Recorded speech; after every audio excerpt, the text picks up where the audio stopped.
Sana yang teduh, yang sebelah sana lebih nggak panas. Pojok masuk aja Mbak, monggo.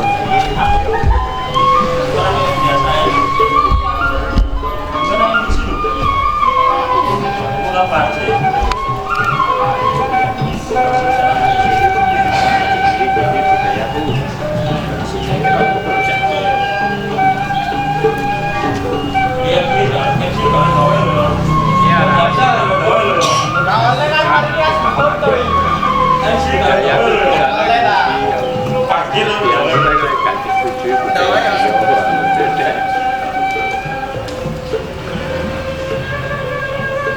kepada para peserta, silakan memasuki tempat yang sudah disediakan. Monggo kita semangatkan, kami persilakan.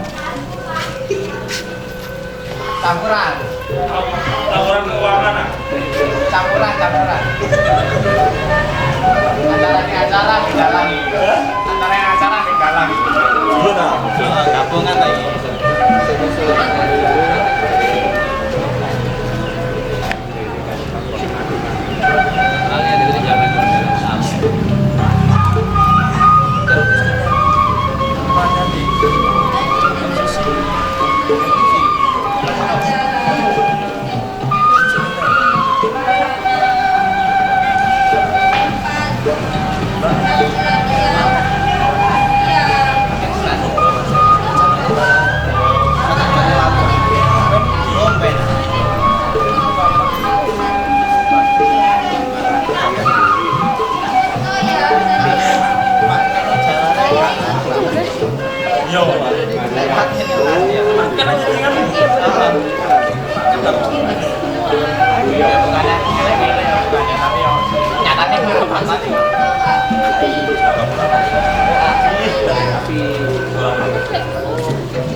Sini bisa, sana bisa. Barat nih. Assalamualaikum warahmatullahi wabarakatuh. Tapi ya panas. Vitamin C. Waduh, kok sepi rek. Yuk ulang rek. Engko lek di anu dengan enak mania baru semangat iki arek iki. Masalah. Yuk diulang yuk. Assalamualaikum warahmatullahi wabarakatuh. Alhamdulillahirrahmanirrahim. Wassalatu wassalamu ala rasulillah Sayyidina Muhammadin wa ala alihi washabihi ajma'in, amma ba'du. Selamat pagi semuanya. Pagi, semangatnya masih terjaga nggih? Ya. Perkenalkan, dari tepangaken saya Marcel Putra Pamungkas yang insya Allah akan memandu acara kita pada pagi hari ini, insya Allah sampai selesai.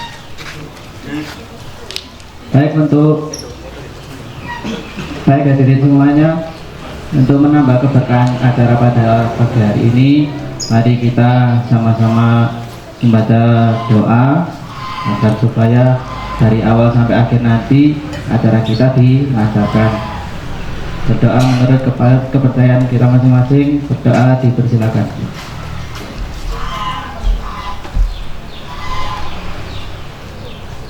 Berdoa dapat dicukupkan. Untuk acara yang selanjutnya yaitu menyanyikan lagu Indonesia Raya. Hadirin dimohon untuk berdiri.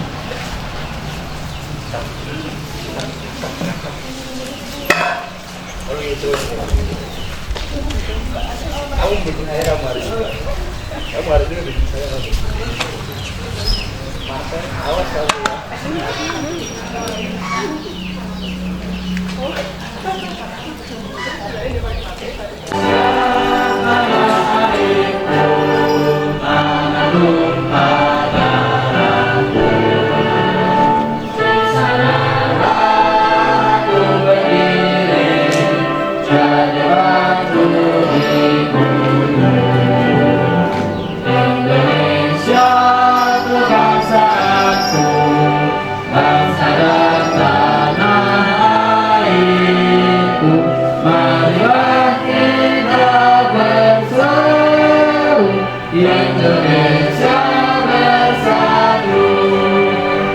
Hiduplah tanahku, hiduplah negeriku, bangsaku, rakyatku semuanya. Bangunlah jiwanya, bangunlah badannya untuk Indonesia Raya. Indonesia Raya, merdeka, merdeka, tanahku, negeriku yang ku cinta. Indonesia Raya, merdeka, merdeka, hiduplah Indonesia Raya. Indonesia Raya, merdeka, merdeka, tanahku, negeriku yang ku cinta. Indonesia Raya, merdeka, merdeka, hiduplah Indonesia Raya. Hadirin dipersilakan duduk kembali.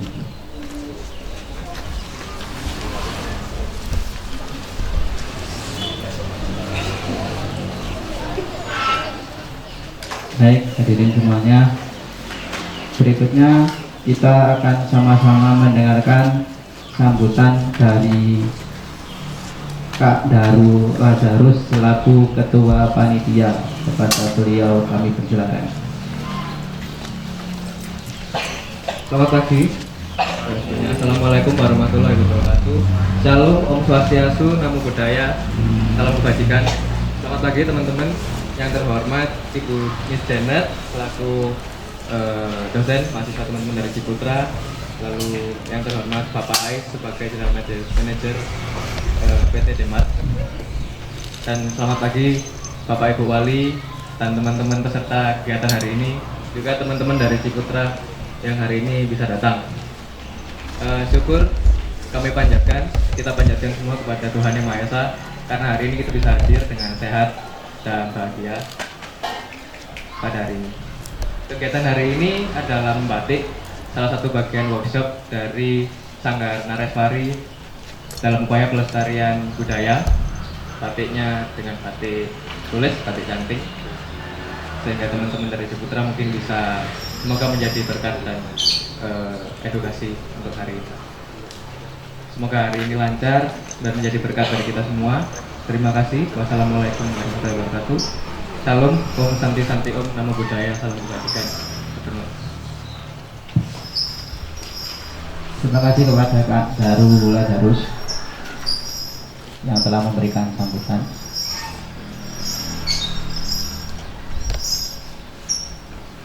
Ucapan selamat datang juga kami aturkan kepada kakak-kakak dari Ciputra yang dominan cewek-cewek. Alhamdulillah cantik-cantik ya. Mbak nih. Atau tak panggil kakak aja ya biar akrab nih, biar nggak kaku banget gitu. Dan juga Ibu dosen Miss Janet Binti Warak SDS Subendrawo, selamat datang. Baik, untuk hadirin semuanya, kita akan sama-sama menyaksikan penampilan tari yang sangat keren, yaitu dari Ananda Zaki Altafijaya. Kepada Ananda kami persilakan.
Wah, penampilan yang keren dari Ananda Zaki Altaf Wijaya.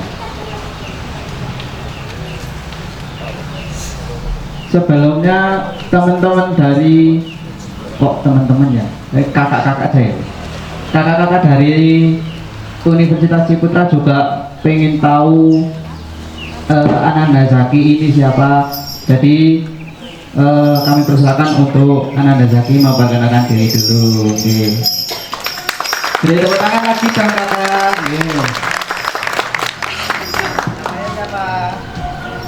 Perkenalkan, nama saya Zaki Altaf Wijaya, bisa dipanggil Zaki. Salam kenal.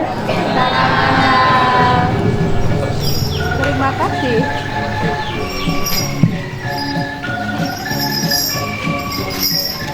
Waduh, saya masih terbawa suasana dari penampilan tadi ya. Keren banget sih, keren banget. Baik, untuk kakak-kakak yang di belakang bisa, kakak-kakak yang di depan maksud saya, kakak-kakak yang di depan bisa maju agar kakak-kakak yang di belakang bisa ikut menempati tempat yang disediakan. Kebetulan tempatnya memang disediakan yang lebar banget ya. Jadi masih banyak ruang kosong kakak gitu. Ya, terima kasih.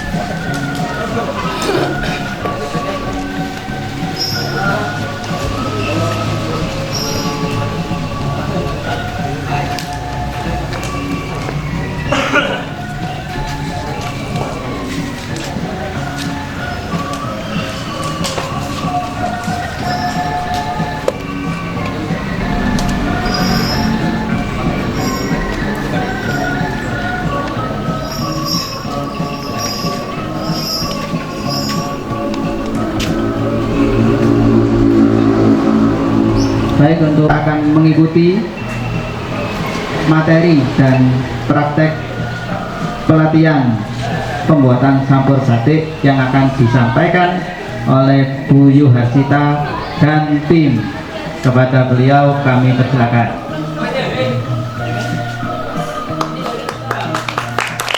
Silakan Bu.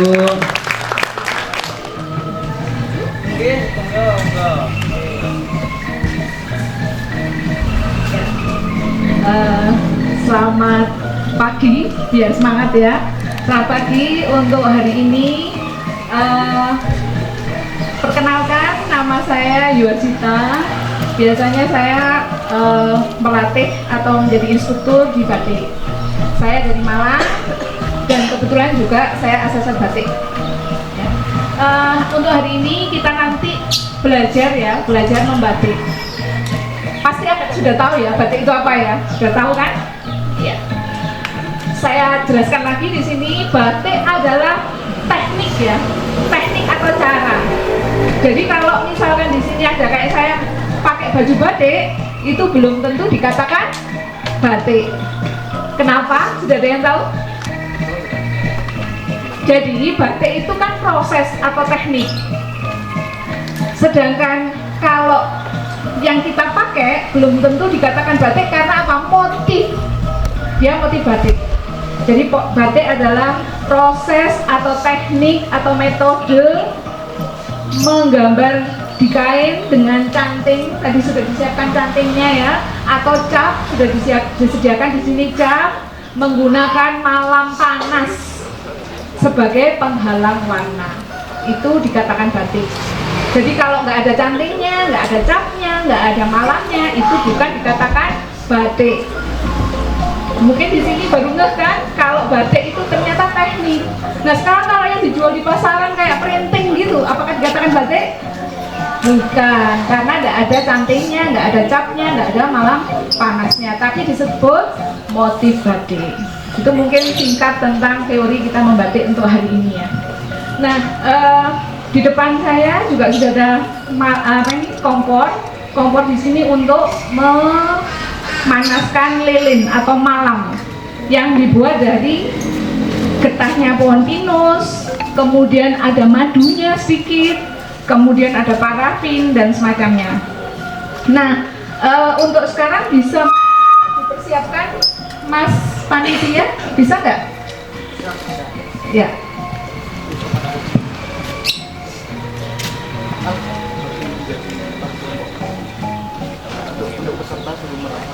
Ini saya dibantu dengan Mbak Roro ini ya, tim saya. Ini juga instruktur dan asesor batik juga.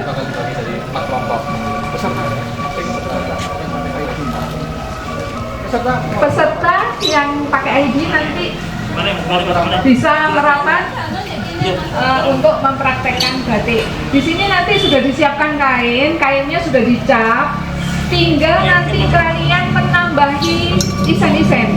Jadi di batik itu ada namanya ngelowong. Ngelowong itu list. Kemudian ada isen-isen. Isen-isen itu ada isen-isen dalam sama isen-isen luar. Nah, sama teknik mopok, bironi. Nah, itu istilah-istilah di dalam batik. Sudah ada yang bisa batik kan? Sudah pernah ya? Oke. Caranya pegang canting sudah bisa. Teorinya di batik banyak. Jadi tidak hanya sebagai seni, tetapi batik sudah menjadi sebuah industri. Bukan hanya seni, tetapi sebuah industri. Kalau pernah ke Dana Hadi, pernah?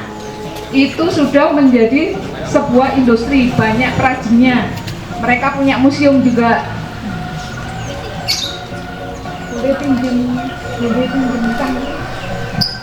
Ini namanya canting, ini wajib kalau di batik. Kalau nggak ada canting atau cap, itu bukan namanya batik. Karena batik itu yang dijual adalah prosesnya. Kenapa batik itu mahal? Karena prosesnya rumit, sulit. Jadi ada yang bilang kalau beli batik jangan ditawar, karena itu tadi sulitnya membuat batik. Ini namanya canting. Gagang, ini yang saya pegang. Kalau yang warnanya kuning itu adalah camplung. Kemudian ada yang ujungnya namanya cucuk. Kalau salah pegang canting, yang terjadi adalah kondisinya akan menetes. Jadi teorinya di dalam batik, kalau pegang harus 45 derajat. Modelnya canting ini kayak apa? Kayak keran. Kalau dia posisi lurus 90 derajat, di sela antara camplung dan gagang itu akan netes. Bagaimana mengantisipasinya? Yaitu dengan 45 derajat. Jadi agak miring nanti ya. Ada dangak. Ya. Terus kalau orang Jawa Tengah, kalau pegang kelingkingnya begini.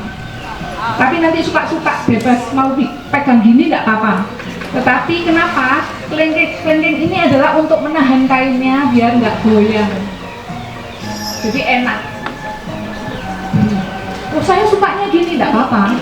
Tetapi nanti kalau pegang kainnya harus 45 derajat. Bagaimana caranya biar nggak goyang? Apakah teori ini pernah diterima? Tidak pernah, jarang. Karena batik dianggap seni. Sedangkan batik sendiri teorinya banyak sekali. Kalau bicara batik. Oke, sudah pegang. Kemudian nunggu panas ya. Nanti kalau sudah panas, cantingnya ini baru dimasukkan di kompor. Nunggu dia berbuih. Kenapa Bu Sita kok kena berbuih? Karena ini adalah penghantar panas. Logika juga kan? Jadi batik itu pakai logika. Tapi kalau sudah nyanting baru seni, kita pakai perasaan. Nah, kalau sudah penghantar panas, ngambilnya nanti sedikit-sedikit ya. Sedikit aja, jangan sampai penuh, camplungnya jangan sampai penuh. Kenapa?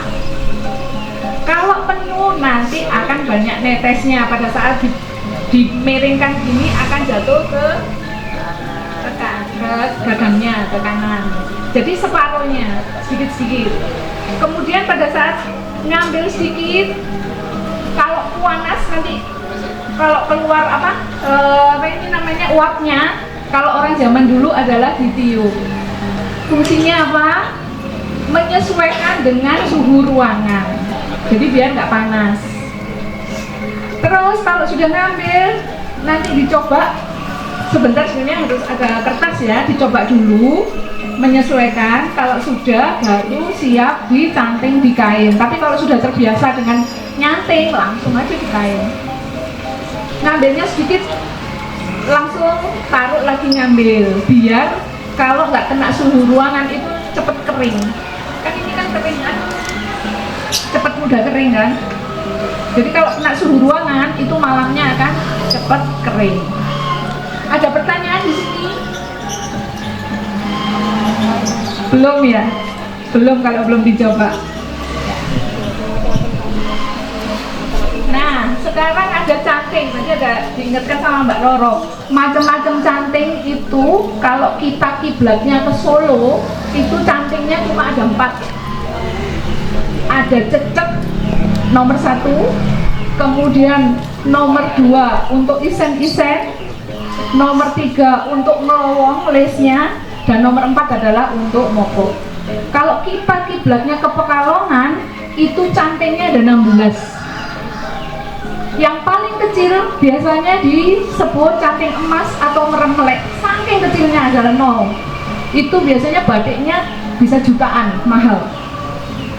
Nah, sedangkan kalau cantingnya nomor 16 disebut canting bagong. Kenapa? Karena paling besar untuk nembok latar.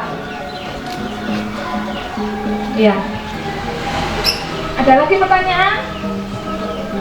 Sekarang ada macam-macam kain. Macam-macam kain. Kalau yang dipegang ini, yang dipakai ini adalah kain rayon kayaknya. Santung. Ya. Ada yang pengen pegang? Ini namanya santung. Kalau biasa tekstil pasti tahu, rayon. Dia jatuhnya lebih lemes, biasanya pakai daster paling gampang. Pakai daster. Nah, sedangkan kalau yang kita pakai kayak gini adalah kain katun. Jadi batik itu pasti dingin. Bisa nggak pakai polyester atau nilon? Itu tidak bisa. Karena apa? Nanti proses terakhir di batik adalah dilorot atau direbus dalam air. Kalau nilon atau polyester, dia akan rusak tekstur kainnya. Nah, sekarang saya dikasih Mbak Roro ini. Ini namanya malam atau lilin. Yang tadi saya bilang, di dalamnya ini ada getah pohon pinus, ada parafinnya, ada madunya, ada gondorukemnya. Nah, ini yang digunakan untuk membatik. Tapi jenisnya ada 2. Kalau untuk yang ngecap sama untuk yang menyanting hari ini beda. Kalau untuk ngecap biasanya lebih keras. Sedangkan kalau untuk tulis teksturnya adalah lebih lunak. Nah, bukan malam yang untuk mainan ya. Biasanya untuk anak-anak kecil ada malam, bukan.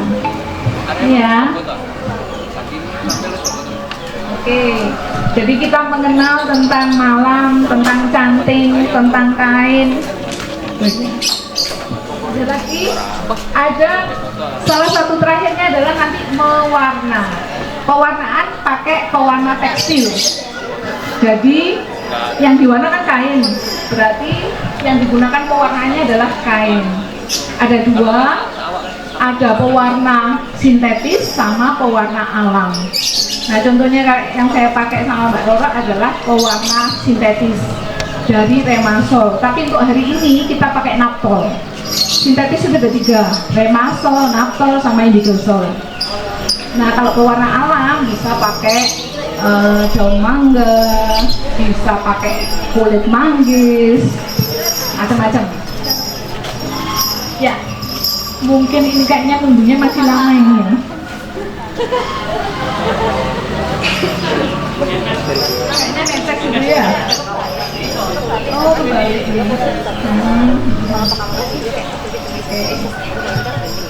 Nah, ini nanti panas ya.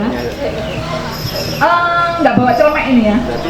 Sebenarnya harus ada katiganya. Katiganya harus pakai celemek atau penahan baju biar nggak panas, karena kita nanti lebih panas ya, sering bekerja dengan panasnya lele.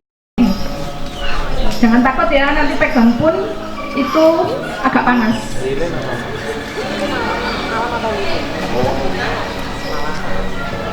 Terus kemudian pada saat nanti karena menggores, ini nanti isen-isen ya, coba nanti isen-isennya itu macam-macam.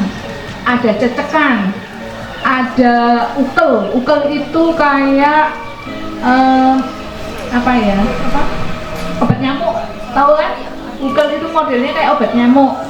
Kemudian kalau cecek itu ada cecek 3, ada cecek 5. Cecek itu apa? Cecekan itu cuma titik-titik.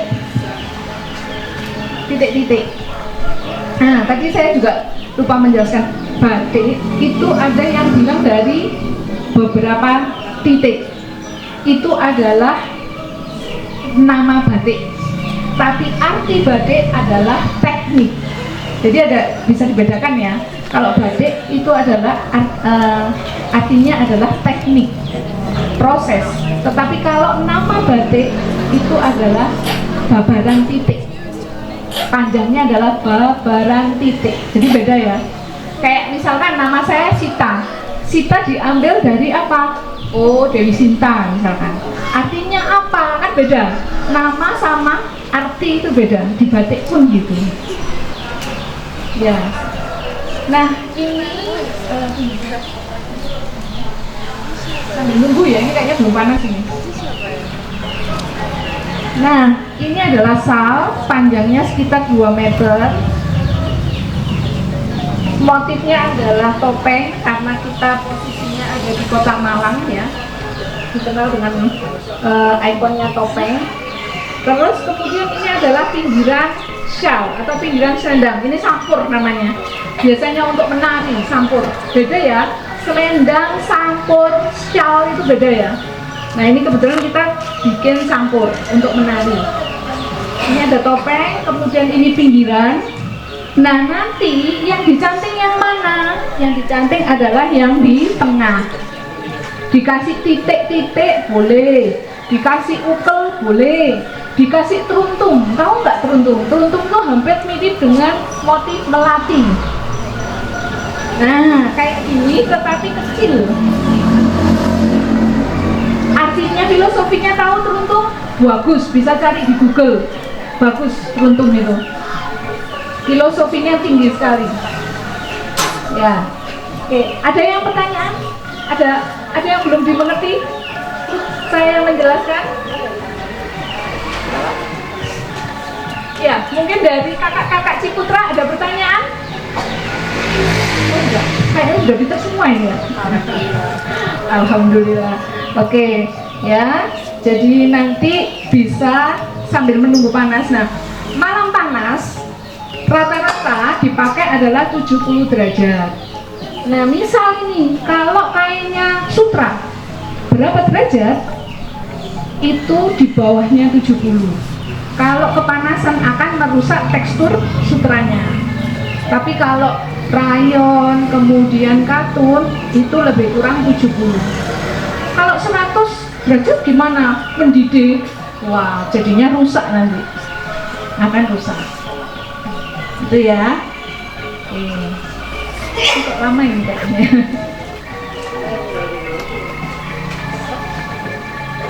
Iya, gitu. dimasukkan sih coba apa nih? Cantingnya dimasukkan. Kalau dia berbuih, mendidih berarti siap. Dimasukkan dulu aja. Karena ini cantingnya baru. Jadi kalau canting baru harus dimasukkan dulu.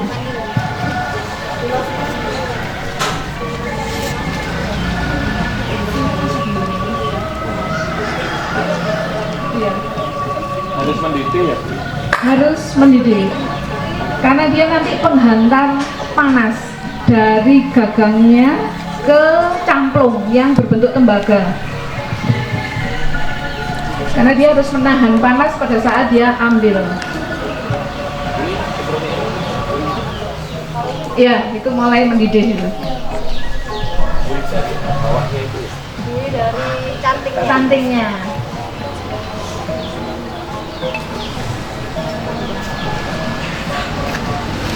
Kamu nggak ada koran buat alas mungkin atau Jadi nggak harus kayak ikut air. Beda. Kalau titik didih malam dengan titik didih air beda. Kalau air pasti akan mendidih.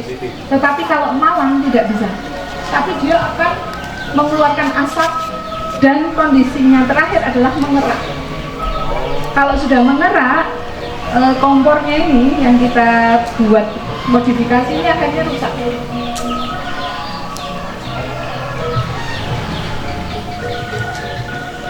Nah, kalau motif, kita bicara motif sambil nunggu. Motif Cirebon biasanya apa yo? Sekarang saya tanya, motif Cirebon yang terkenal apa? Megamendung. Oke. Kalau Sekar Jagad itu dari mana? Sekar Jagad itu dari Jogja awalnya.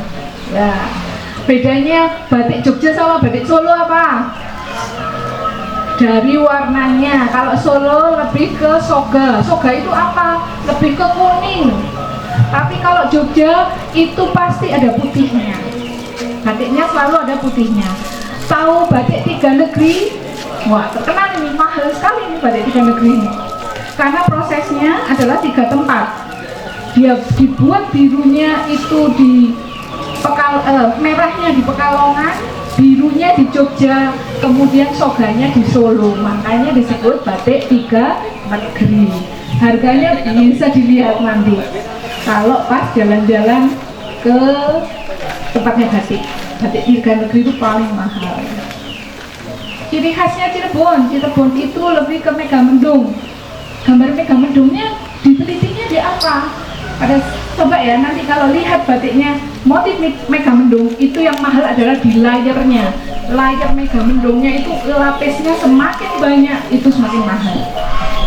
Bukan cuma gambar motif meganya aja, motif awannya saja bukan, tetapi pewarnaannya di setiap awannya itu layernya banyak, itu yang bikin mahal.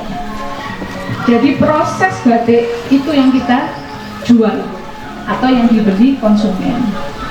Kemudian kalau Jawa Timur itu yang terkenal batiknya gimana? Madura katanya gitu ya. Madura kiblatnya adalah dari Jawa Tengah. Tulungagung kalau kita telusuri sejarahnya itu dari Jawa Tengah. Semacam itu. Kalau Malang, nah ada pertanyaan bagus ini. Malang itu punya ciri khas nggak? Namanya dikatakan ciri khas. Oh, kalau misalkan Mbak Nora nih, Mbak Nora ciri khasnya apa? Oh, punya gengsul. Ya, gitu ya. Nah, kalau sekarang ciri khasnya Kota Malang apa? Yo, yang di sini yang Arema. Tugu, ada yang bilang lagi topeng, apel, kemudian nah itu ciri. Tetapi kalau di batik itu menjadi ikon, tapi bukan motif. Bisa sih di semua dimasukkan di dalam batik itu bisa, tetapi tidak punya ciri khas. Coba ya, ada orang jalan pakai daster Madura. Orangnya kita langsung pasti terdistract, oh ini batik Madura, tanpa melihat motif. Ciri khasnya apa batik Madura? Warnanya genjreng, itu ciri khas. Lah kalau Malang ciri khasnya apa yo? Loh, biru sebenarnya bisa jadikan identik ciri khas kota Malang kalau semuanya kompak. Karena apa? Malang terkenal sebenarnya dengan Aremanya. Biru. Kalau Surabaya yang mungkin tinggal ini kakak-kakak Cicurang harusnya hijau. Jadi ciri khasnya semua batiknya harusnya ada hijau. Itu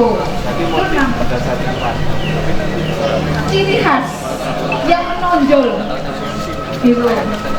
Makanya kalau Jawa Tengah atau Solo itu terkenal dengan soganya, motif apapun ada soganya. Jogja tadi ada putihnya, coklat dan putih, selalu ada ciri khasnya itu. Motif oke, sembarang. Nah kalau Malang ini belum kompak kayaknya gitu.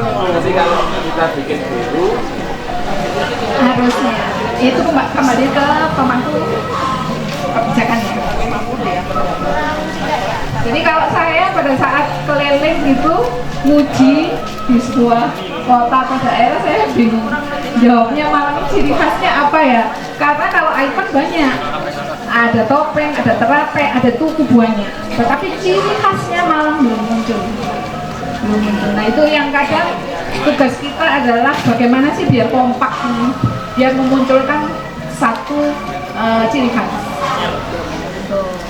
kalau Bali kayak ada harumnya itu motif sama ciri khas. Itu sebenarnya lebih ke motif ikon ya, karena Betawi itu ada topengnya juga, ya kan? Semuanya ada topeng, cuma harus ada cirinya. Cirinya apa ya? Biar jauh langsung tahu. Iya, tanpa kita melihat detail. Itu namanya ciri khas. Nah, ini yang jarang sekali kita pahami.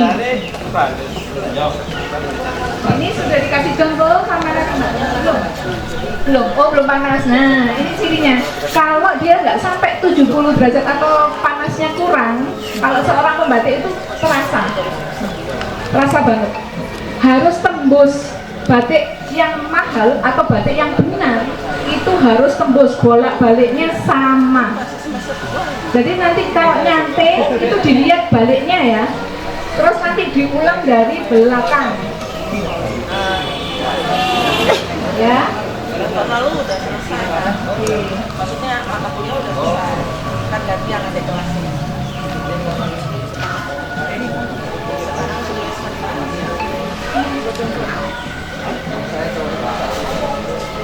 Oke, nanti dipraktekkan sama Mbak Roro ya.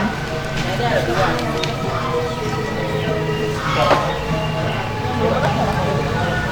Nah, kainnya itu bukan untuk alas kertas, bukan untuk alasnya kain ya. Indikator alami adalah pakai tangan. Indikator tembus tidaknya pada saat mencanting pakai tangan. Ada kan yang biasanya dikasih kertas, kemudian ditaruh di meja seperti menulis, itu jadinya bukan membatik sebenarnya, lebih menulis. Nah ini kan kita batiknya kombinasi ya. Batik kombinasi itu adalah batik cap dan tulis. Sudah ada capnya, tinggal dikasih batik tulis. Nah tadi yang masakannya harus 45 derajat. Kertas yang dibagikan itu nanti untuk mencoba dulu. Kalau sudah bisa adalah untuk alas baju, sebagai gantinya celemek atau kain. Kalau biasanya pembatik itu harus ada kainnya, wajib itu. Kalau salah nggak bisa buat. Nah ada pertanyaan bagus. Kalau salah bisa dihapus nggak? Bisa. Saya sering menguji batik, banyak jawabannya. Kalau salah netes diapakan ya? Jawabannya dibuat motif, itu langsung saya BK, tidak kompeten. Karena apa? Di dalam skema batik ini agak agak lebih anu ya. Ada aspek kritisnya. Aspek kritisnya apa? Yaitu kalau salah harus dihapus. Dihapus pakai apa? Alat namanya JOS. Kalau sekarang misalkan dibuat motif semua, kasihan, kita menghargai adalah orang yang menciptakan alat namanya JOS. JOS itu apa? Yaitu dari besi atau sendok yang dipanaskan di air, kemudian digosokkan di malam yang salah, yang netes. Nah ini yang sering sekali saya sangat menyayangkan kepada instruktur yang kalau netes dibiarin untuk menjadi motif. Itu yang saya sangat, kadang jawabannya dibuat motif itu pasti langsung di BK sama asesor-asesor. Karena kita harus ada aspek kritisnya, yaitu adalah dihapus pakai apa? Alat JOS namanya. Nah tapi kalau untuk saat ini kita gak belajar ya. Kalau belajar kita masih tutup mata. Kita istilahnya hanya mengenal, oh ini batik itu begini. Nah, ini ada ini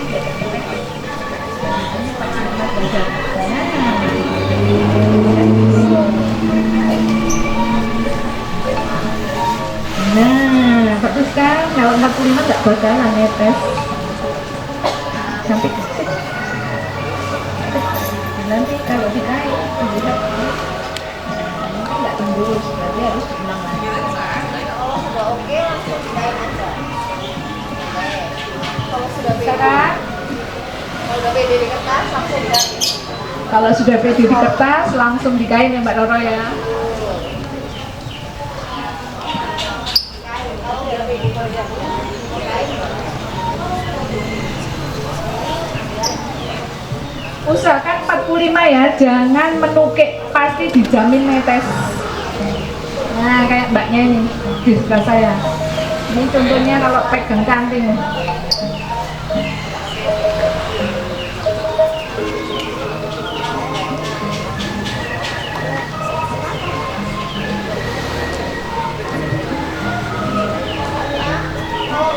Iya, kalau pegang kayak mbaknya ya 45 derajat.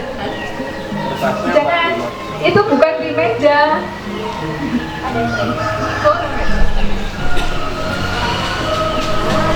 Sip, sip.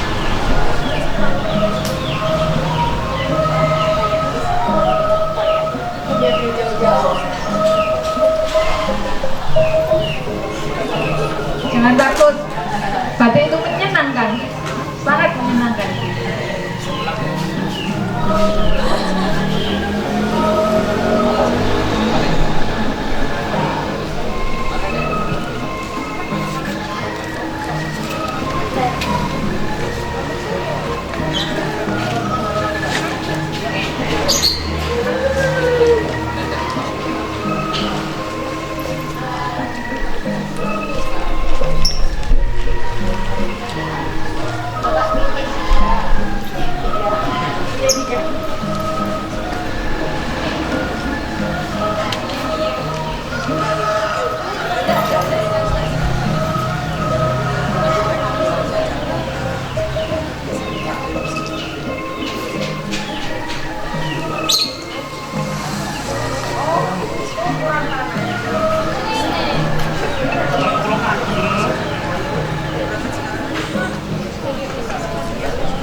Idealnya satu kompor 4 atau 5, mending melingkar, kompornya dilingkari. Langsung dikain aja ya.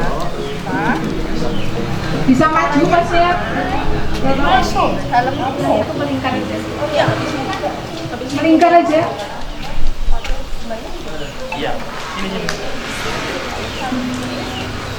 Boleh agak maju dengan kompor.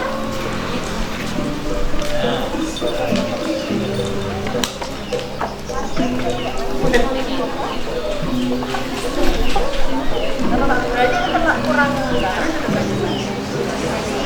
Pegangnya gitu ya.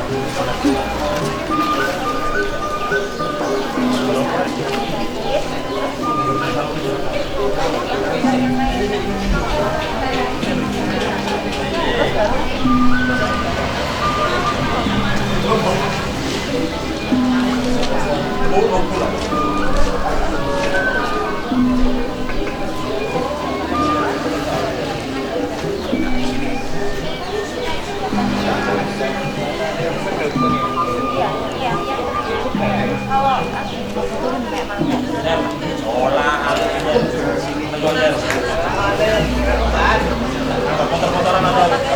Kalau kayaknya kecil nggak apa-apa.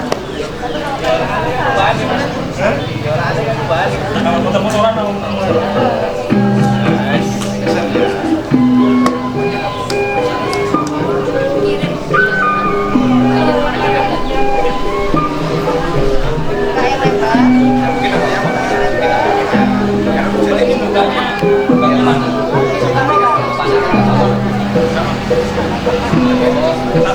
Jadi bagian tengah ini jangan saya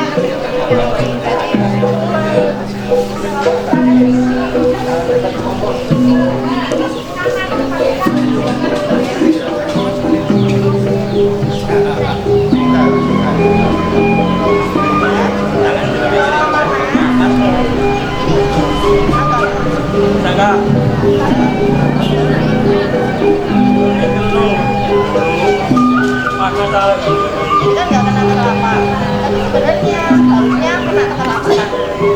Karena itu apa ya? Biar tahu indikatornya dia. Tapi bisa tahu. Terus jangan terlalu pegangnya di tengah.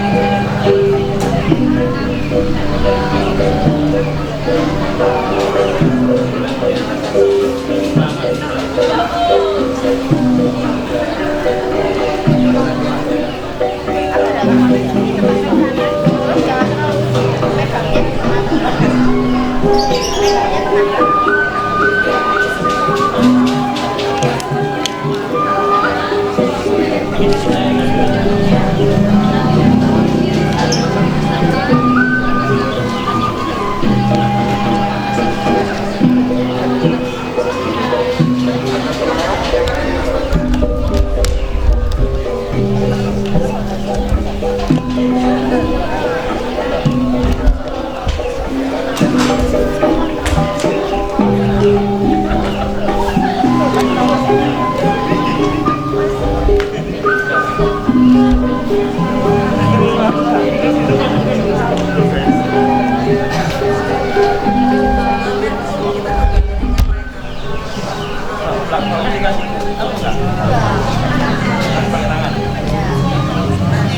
Kalau ada yang mau coba boleh. Masih ada lain. Kalau mau ada yang mau nyoba boleh banget. Mumpung ada sang ahlinya, Bu Sita dan Bu Roro, nanti langsung dibimbing dan diajari bagaimana cara batik yang benar.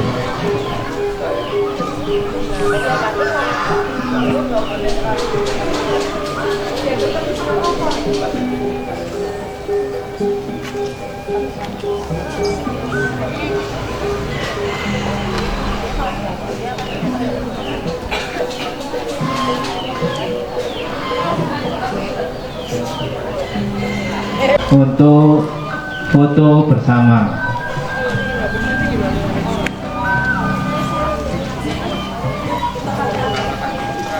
Jadi mumpung kunjungan ke sini biar ada kenangan manisnya, asik.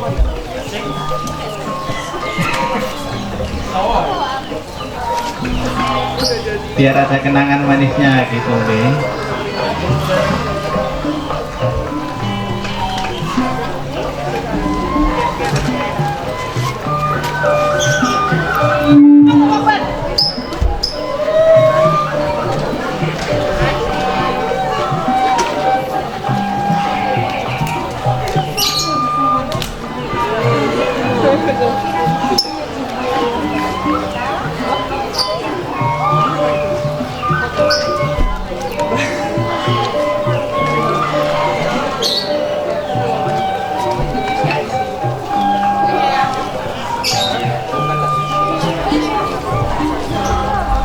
Sekali lagi kami umumkan untuk kakak-kakak dari Ciputra bisa berkumpul di belakang layar backdrop untuk melakukan sesi foto bersama.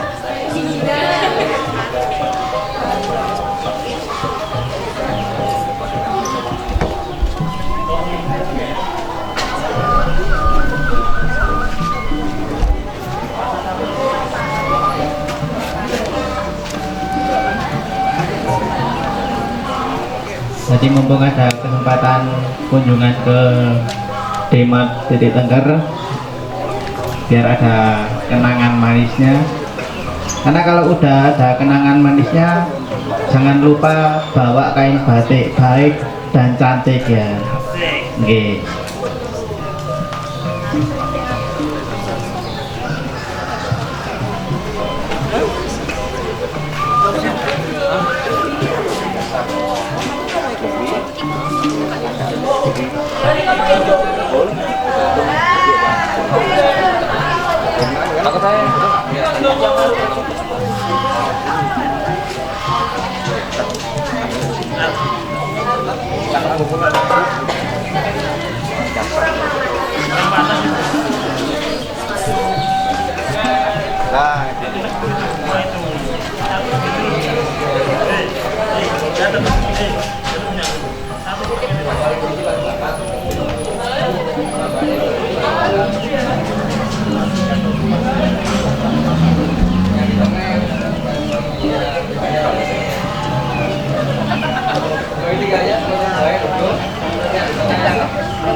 Biar belakang kelihatan lah, kayak gitu agak duduk. Yang belakang kelihatan mulai. Ini kayaknya formal dulu ya Pak. Agak gini bisa nggak? Yang mana? Pakai kulit ya, ya itu. Oke, seperti itu. Yang kedua. Nah, itu. Dan belakang, belakang diri apa? Oke, siap. Yang kedua. Kali formal. Oke, satu, 2, 3. Nah, lagi.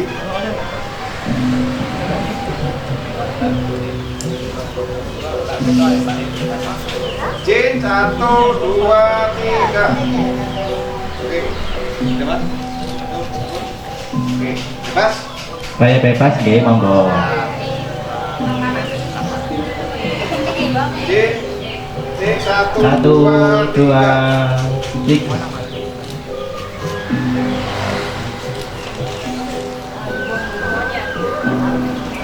Biar nanti kalau ada kesempatan berkunjung ke sini lagi, terus jadi keinget fotonya yang pertama kali ke sini, jadi ini foto kurek ya gitu.